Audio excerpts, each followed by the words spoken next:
오늘 말씀을 적어나 따라하시겠습니까? 우리는 보고 들은 것을 말하지 아니할 수 없다. 우리는 보고 들은 것을 말하지 아니할 수 없다. 이런 제목으로 말씀의 은혜를 나누기를 원합니다. 성경 속에 하나님의 역사가 나타나면 두 가지 반응이 나옵니다. 하나님의 역사가 나타나는데도 두 가지 반응이 나와요. 한 가지 반응은 은혜를 받습니다. 감격하고 감사하고 하나님께 영광을 돌립니다. 누가 그렇게 할까요? 영이 하나님의 영을 받은 사람이 그렇습니다. 하나님과 영이 같은 사람은, 하나님의 영을 받은 사람은 하나님의 역사가 나타나면요 감격합니다. 감동합니다. 감사합니다. 기뻐합니다. 은혜가 충만합니다. 그리고 영광을 돌립니다. 뭐가 같기 때문에? 영이 같기 때문에. 영이 받기 때문에. 굉장히 중요한 일입니다. 내 속에 역사하는 영이 어떤 영인가 영을 분별하려고 하면 하나님의 말씀 앞에서 내가 어떻게 반응하는가, 하나님의 역사 앞에서 어떻게 반응하는가, 하나님의 기적이 나타날 때 어떻게 반응하는가, 내 영의 반응을 보면 내 속에 있는 영이 하나님의 영인지 아니면 하나님의 영을 대적하는 다른 영인지 알 수가 있습니다. 왜냐하면 하나님의 역사가 나타났을 때 그 역사에 대해서 기뻐하지 않아요. 즐거워하지 않아요. 함께하지 않아요. 대적해요. 싫어해요. 그리고 시기해요. 그리고 거기서 빈정거려요. 삐죽거려요. 그리고 대항합니다. 이 영은 하나님의 영이 아니란 말입니다. 성경 속에 보니까 베드로가 사도와 함께 안진뱅이를 일으키지 않습니까? 나면서부터 안진뱅이 뜬 자를 일으켜 세웁니다. 그가 곧곧 뛰면 성령의 역사가 나타났습니다. 그리고 말합니다. 베드로가 뭐라고 말합니까? 왜 우리를 쳐다보느냐? 이 사람을 낫게 하신 것은 나사렛 예수 그리스도, 하나님 죽은 자 가운데 살리신 그 예수를 믿는 믿음이 이 사람을 성하게 했느니라. 베드로는 아예 시당초부터 그렇게 말했잖아요. 금과 은은 없다. 나에게 어떤 것을 기대하지 마라. 내게 있는 것은 단 하나, 예수 그리스도 이름으로 일어나고를 지어다. 여러분, 우리는 주일 학교 때 찬양도 많이 불렀고 이 본문의 구절을 모르는 사람은 없습니다. 베드로가 안전뱅이를 일으켜 세웠다, 모르는 사람이 있나요? 그러나 기억하십시오. 다시 성경을 읽고 다시 성경 속에 들어가서 우리의 의식을 버리고 우리가 아는 걸 다 내려놓고 오직 예수 그리스도 이름만 증거하십시오. 예수의 증거에만 초점을 맞추십시오. 집중하십시오. 예수의 이름으로, 예수의 이름으로, 예수의 이름으로. 제가 평생을 신앙생활을 했고 목회를 36, 37년 향해 달려가는데 오늘도 하루 종일 제 머릿속에 예수의 이름으로, 예수의 이름으로, 예수의 이름으로 다시 눈을 뜨기 시작했습니다. 그동안 알았던 예수의 이름이 왜 그렇게 멀리 있었던 것인지, 예수 이름으로 찬양하고 예수 이름을 높이고 예수 이름의 영광을 돌리고 예수 이름으로 말씀을 하고 예수 이름으로 귀신을 쫓아내고 예수 이름으로 기도를 하고 예수 이름으로 축도를 하고 예배를 진정한 데 불구하고 진정한 예수 그리스도님이 내 속에 움직였는가? 제 자신을 다시 떠돌아보더라고요. 예수님 내 주위에서 근처에 움직이긴 했지만 베드로처럼 내 속에 있는 것으로 너에게 준다. 나사렛 예수 이름으로 일어나고를 지어다. 예수가 내 속에서 진정한 능력이 나아가는 것을 얼마나 붙잡고 있느냐. 전 저 자신을 향해서 다시 돌아다 봤습니다. 다시 돌아다 봤습니다. 예수가 내 안에 가득하고 예수 외에는 없다. 예수 외에는 없는 거예요. 이 영을 가지고 있어야 예수 이름 역사가 나타났을 때 뭐 할까요? 같이 기뻐하죠. 같이 즐거워합니다. 왜냐하면 예수의 영이 내 속에 있기 때문입니다. 믿으십니까? 그럼에도 불구하고 예수의 이름을 높이고 찬양하고 예수 이름을 얘기해도 감격하지 않아요. 예수 이름을 높여도 그런가 보다 해요. 그럴 수도 있지. 멀리 그만의 정체들을 보입니다. 오히려 다른 영을 가진 사람은 예수 이름이 높아지는 것을 쓰게 합니다. 질투합니다. 그리고 예수 이름을 높이지 못하게 합니다. 왜 그랬을까요?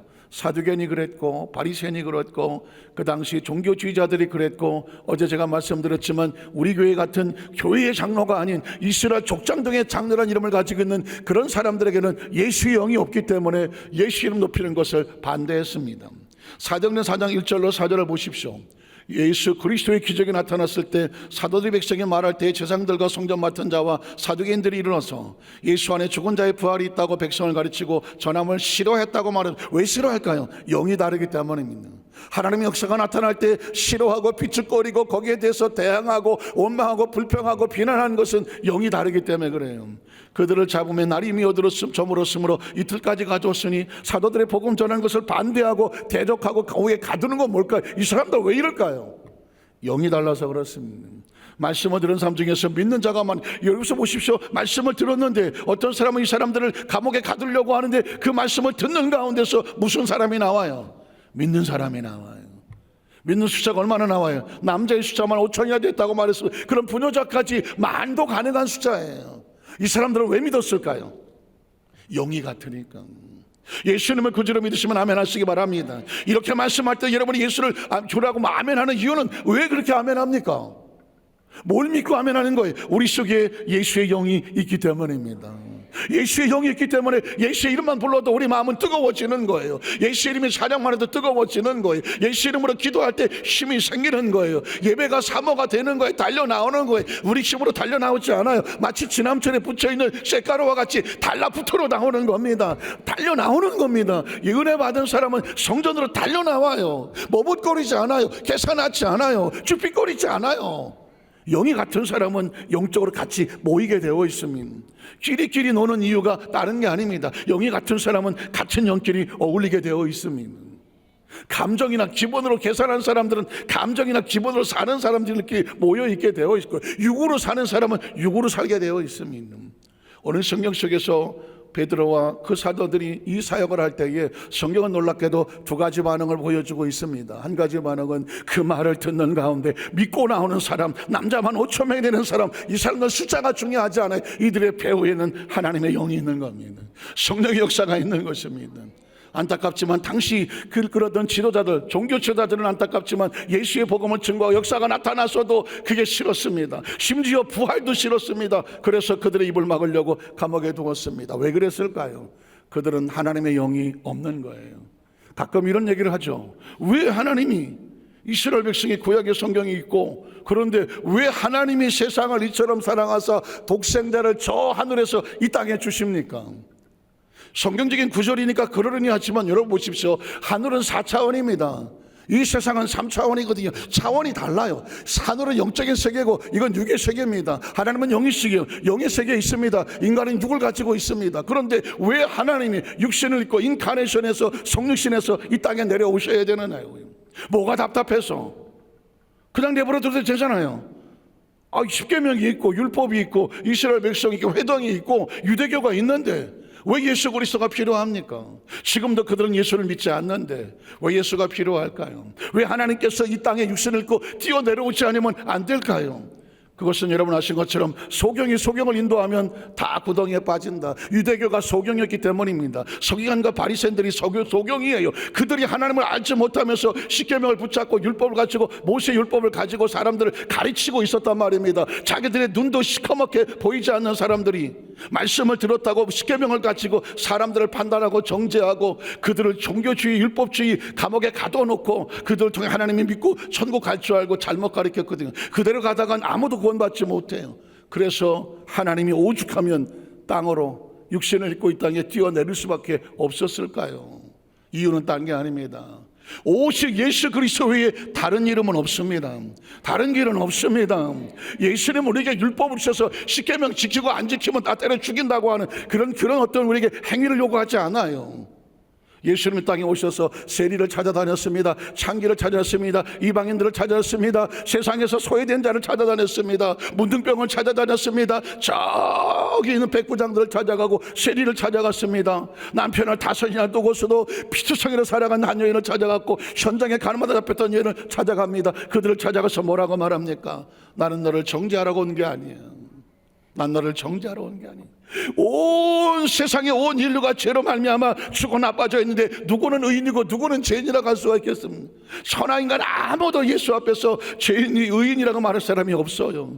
그래서 예수님께서 그 십자가 올라가 몸짓고 피 흘려 죽으시며 그 모든 죄를 덮고 저주를 덮고 가난을 덮고 그 피투성이의 삶을 덮고 사망의 원수를 깨뜨리시고 부활하셔서 내가 곧 길이요 진리요 생명이다. 예수로 말미암아 하나님께로 올라가는 구원의 길을 열어주시는 거예요. 그래서 예수를 믿는 건 구원의 은혜로 되는 겁니다. 은혜로. 그럼에도 불구하고 이걸 시기하고 질투하는 종교주의자들이 있습니다. 왜 그럴까요? 영이 달라서 그래요. 영이.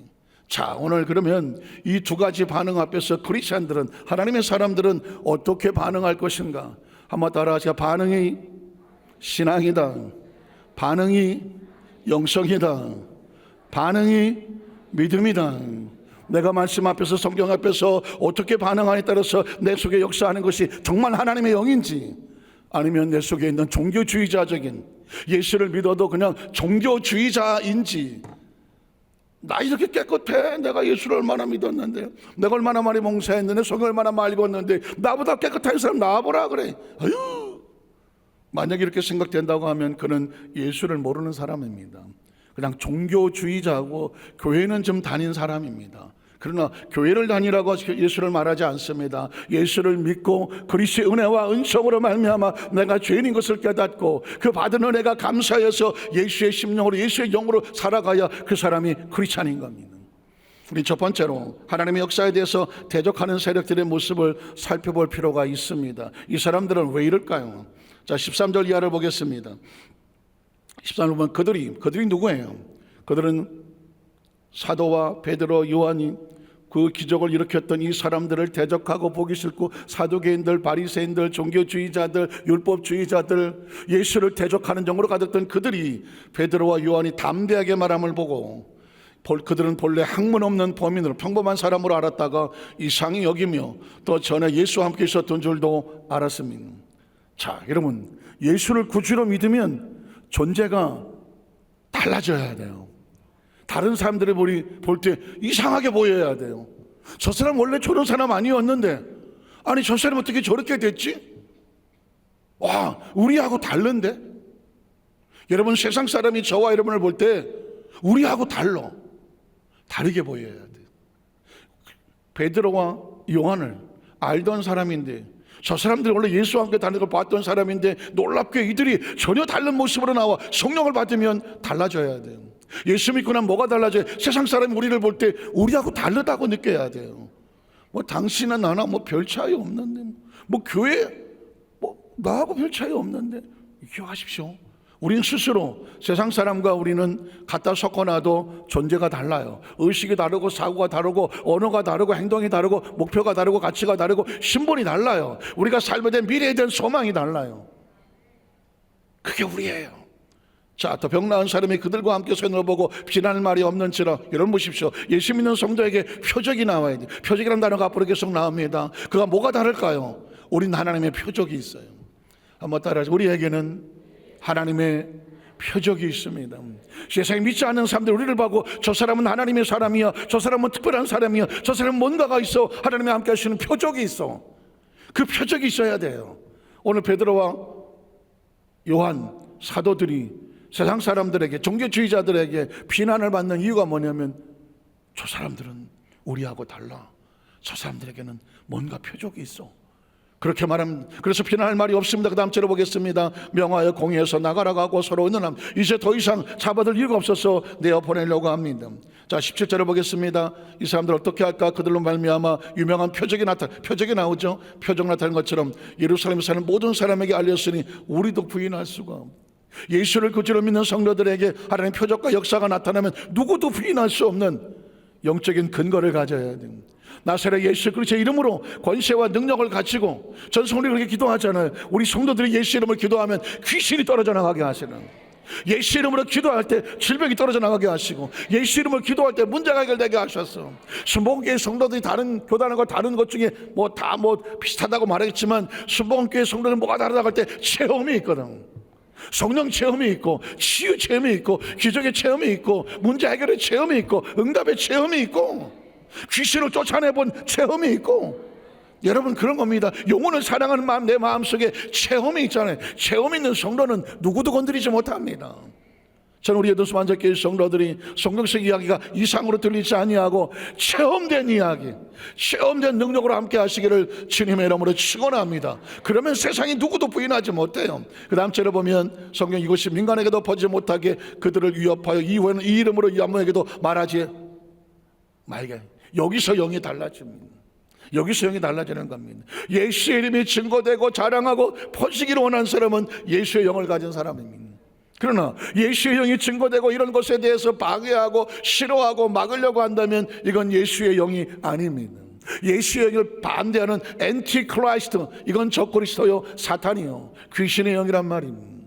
오늘 이 사람들이 그렇게 합니다. 18절에 보면 그래서 그들을 불러 경고하여 도무지 예수의 이름으로, 기억하십시오, 예수의 이름으로 말하지도 말고 뭐하지도 말라, 가르치지도 말라. 왜? 예수 이름이 권세입니다.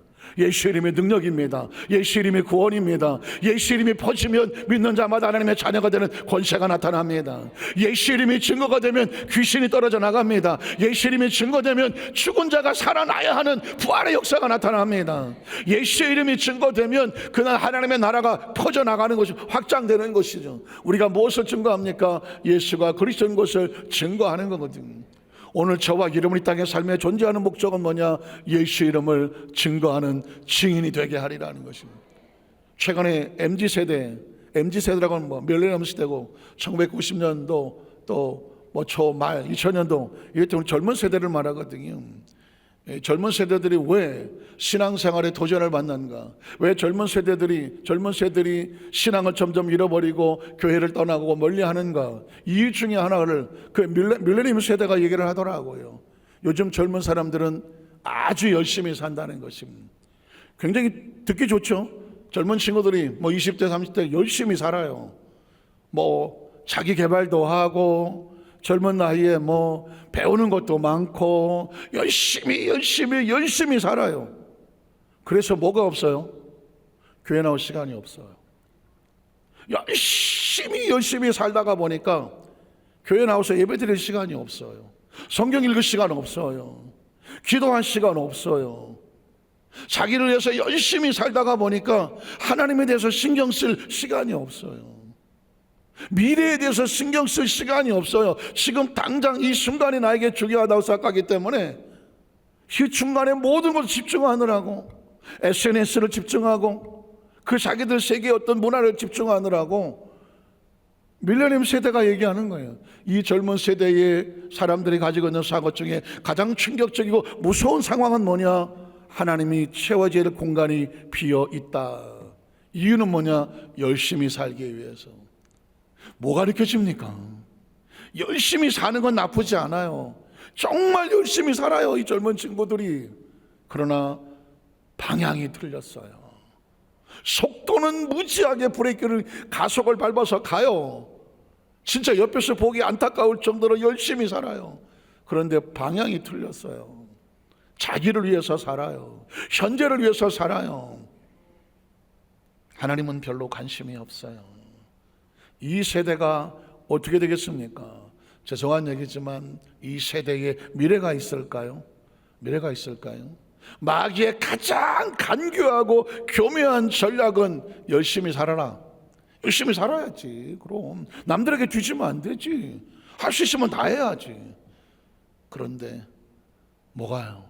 방향만 바꿔놓으면 열심히는 달려가지만 그 사람들 교회에서 보기 힘들어요. 신앙생활 안 해요. 여유가 없다고 그래요. 거기까지 관심이 없다고 그래요. 기억하십시오. 그들의 미래가 어떻게 될 것 같아요? 무서운 세대에 살고 있습니다. 아주 무서운 세대에 살고 있습니다. 저희가 어렸을 때 불과 몇십 년 안쪽만 하더라도 설의 예배 때 초등학생들도 많았어요. 중고등부들도 많았고요. 청년들도 많았어요. 그러나 설의 예배 중고등부 학생들 보기 쉬워요? 거의 보기 힘들어요. 청년부 학생들이 보기 쉬워요? 거의 보기 힘들어요. 왜 그럴까요? 공부해야 돼요. 예배 나올 시간엔 나 그럴 시간 없어요. 공부해야 돼요. 나 아르바이트 해야 돼요. 돈 벌어야 돼요. 이해 가요. 다른 학생들이 다 그렇게 하니까요. 다른 세대 다 중고등부 학생들 다 공부해야 돼요. 그리고 아르바이트 해서 돈 벌어야 돼요. 알아요. 그러나 기억하십시오. 하나님이 채워져야 될 이 부분이 텅 비어있는 삶이 미래가 어떻게 될 것 같아요? 전 잘 모르겠어요. 그들의 삶의 미래는 자신이 선택한 그 방향의 미래의 결과가 기다리고 있는 그건 자기 스스로 책임을 져야 하는 거예요. 어쩌면 이 시대에 가장 위험한 엄청난 도전을 받고 있습니다. 절수산도 문제고 여러 가지 문제가 있겠지만 진짜 중요한 것은 다음 세대가 하나님이 더 이상 절박하지 않아요. 현실에 좋은 차를 타고 SNS에 나 이렇게 잘 살아 잘 나가고 있어. 그거를 채워나가는 그 상황 가운데 신앙의 믿음을 가지고 살려온 사람들이 손가락질을 당하고 사람들이 조롱을 당하는 이 시대 속에서 금방 불과 몇십 년 안에 인생은 판단할 거예요. 그 사람이 달려간 방향에 미래가 무엇이 기다리고 있는지 전 다른 게 두렵지 않아요. 하나님 이 시대에 하나님께서 소위 말하는 사사기 시대에 그 부모들이 하나님 앞에 올바로 행하지 아니하고 자기 하고 싶은 대로 자기 소유에 좋은 대로 행하여서 그들의 자식들은 다음 세대가 아니고 다른 세대였다라는 얘기예요. 다른 세대는 뭘까요? 그 아버지 어머니가 믿었던, 할머니 하나님 믿었던, 하나님을 섬기던 그 믿음의 세대가 아닌 그 사사시대에 태어난 아이들은 하나님을 모르는 다른 세대. 어떻게 생각하십니까? 우리의 자녀와 우리의 자손들은 다음 세대입니까? 다른 세대입니까? 다음 세대는 희망이 있지만 다른 세대는 하나님이 없는 세대입니다. 오늘 성경 속에서 놀랍게도 예수 그리스도를 구원자로 선포하고 기적을 일으켜 세웠던 베드로 사도와 그리고 그 요한과 다른 사도들이 이 종교주의자들에게 핍박을 받고 있습니다. 왜 그랬을까요? 그들의 속에 하나님의 영이 없으면 안타깝지만 그들은 다른 세대 사람이거든요. 다른 세계 사람이거든요.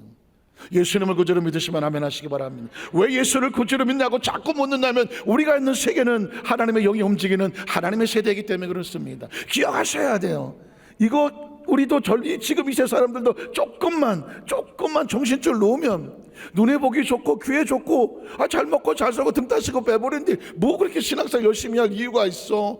죄송하지만 지금 심어놓은 곳이 우리의 미래를 만듭니다. 두 번째로 하나님의 사람들은 반응하는 모습입니다. 이들의 반응하는 모습을 보면서 우리 마음속에 새겨둬야 될 모습이죠. 자, 19절에 보면 이렇게 반응합니다. 베드로와 요한이 대답하여 이르되 하나님 앞에서 너희 말을 듣는 것이 하나님의 말씀을 듣는 것보다 옳은가 판단하라고 말했습니다.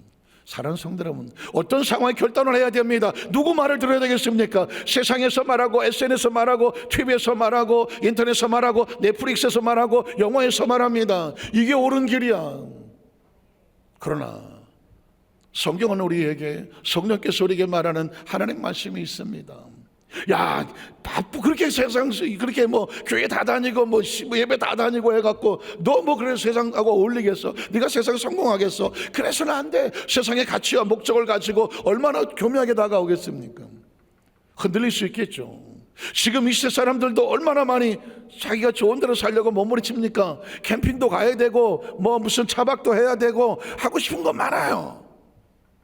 그러나 조금만 지나가십시오. 영이 허전하고 영이 메마르고 영적인 영성을 잃어버리고 피투성이로 전락했을 때 비로소 하나님께로 돌아오고자 하나 안타깝지만 못 돌아옵니다. 영이 살아왔을 때 돌아오는. 혹시 이런 질문 생각해 보셨어요? 당자가 집을 나갔어요. 왜 아버지는 안 찾으러 갔을까요?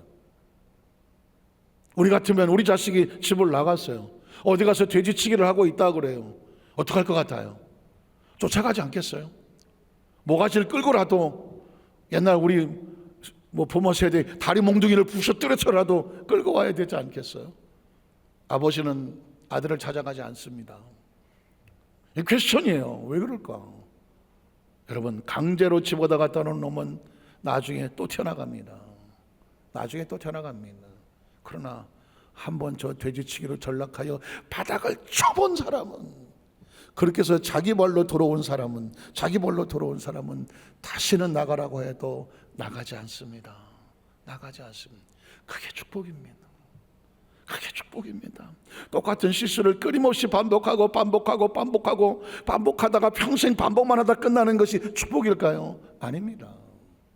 여러분, 예수님의 리더십을 보면 예수님은 베드로 같은 사람은 찾아가서도 끌고 왔습니다. 베드로야, 차마 예수님 앞에 나오지 못하는 베드로, 예수님은 찾아갔습니다. 요나의 아들 시몬아, 데려왔습니다. 그러나 가룟 유다는 안 찾아갑니다. 기억하셔야 돼요. 예수님의 리더십 가운데 마지막 방임이라는 게 있습니다.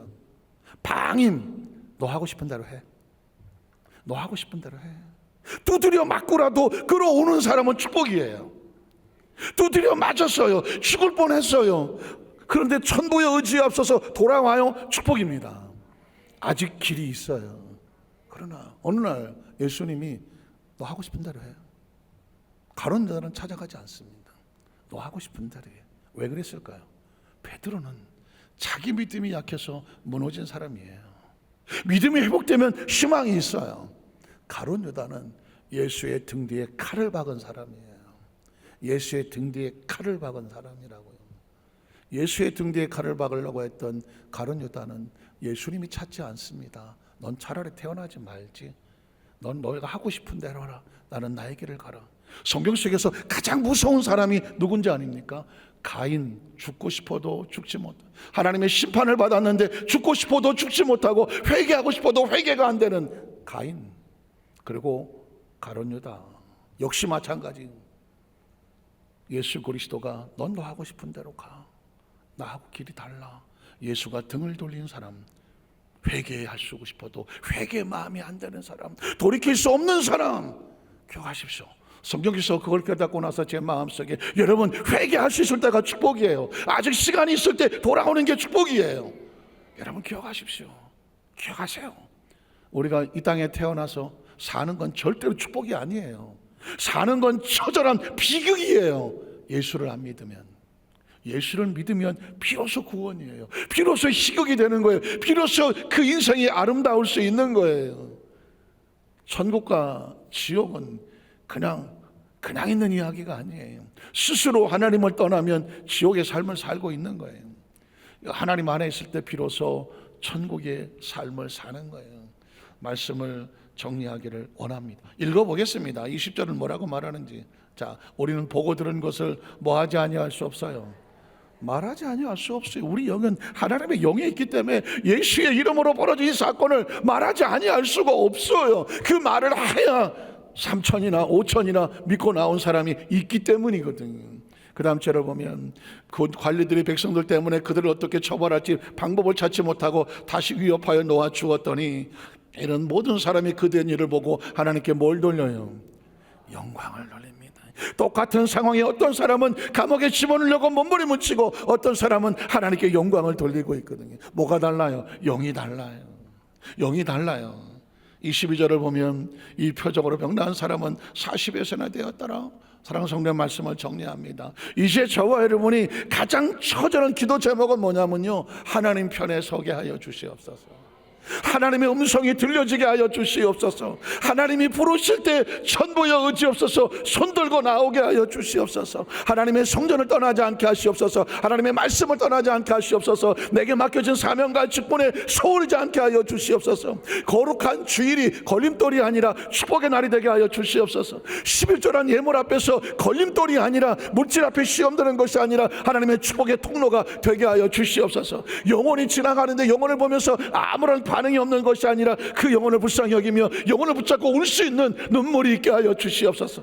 나의 남은 날수가 얼마나 남았는지 깨닫게 해 주시옵소서. 남은 날수 동안에 내가 무엇을 해야 될지 내 영혼이 처절하게 통곡하며 울게 하여 주시옵시고 내 남은 날수를 준비하며 천국을 사모하며 기다릴 수 있는 이 땅의 삶은 나시는 것처럼 풀의 꽃과 같고 아침에 있는 안개와 같아. 언제 어떻게 될지는 아무도 몰라. 천년만년 사는 존재가 아니란 말이에요. 예수를 이미 믿었다면, 하늘을 알았다면, 하나님을 알았다면 그렇게 준비하고 내 인생에 결코 후회 없는 그런 후회 없는 삶을 내가 살고 내 자녀와 자손들에게 물려줄 수 있는, 보고 들은 것을 말하지 아니할 수 없어서 견딜 수 없는 이 뜨거운 심정으로 살아가는 우리 여도 소환자께 성령 되시기를 주님의 이름으로 축원합니다. 기도하겠습니다. 전능하신 하나님 아버지,